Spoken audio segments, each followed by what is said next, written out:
तोरा बाप को जब तोरा बाप को जब फाटे छो तोरा बाप को जब फाटे छो डीजे मनीष रक्सौल तोरा बाप को जब फाटे छो मां गायत्री रिकॉर्डिंग स्टूडियो हम करब बियाह के कोना तोहर अगुआ काटै छो हम करब बियाह के कोना तोहर अगुआ काटै छो सुन गोरकी गे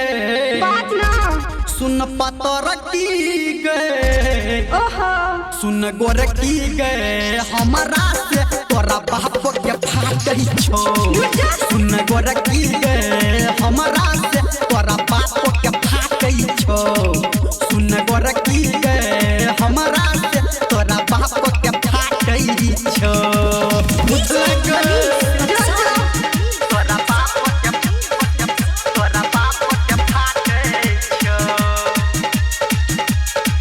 तोरा बाप को जब फाटे छो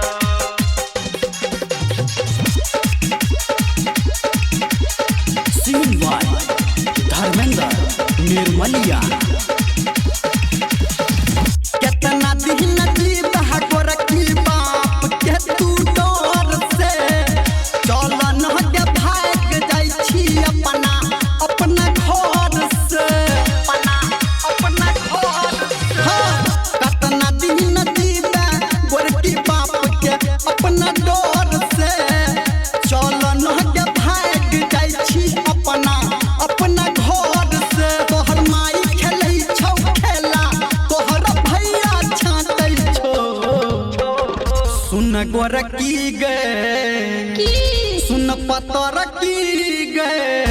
बात ना सुन गोरकी गे हमरा से तोरा बाप के फाटै छौ सुन गोरकी गे हमरा से तोरा बाप के फाटै छौ सुन गोरकी गे हमरा से तोरा बाप के फाटै छौ तोरा बाप को जब रक्सौल तोरा बाप को जब फाटे छो तोरा बाप को जब फाटे छो अभी आप सुन रहे हैं सावरिया म्यूजिक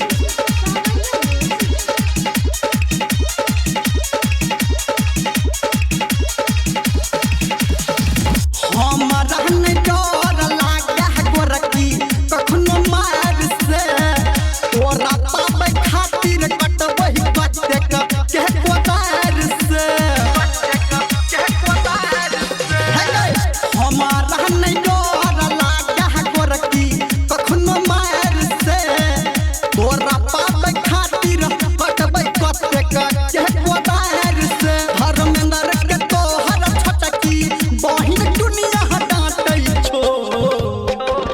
सुन गोरकी गे की रे सुन पतरकी गे बात ना सुन गोरकी गे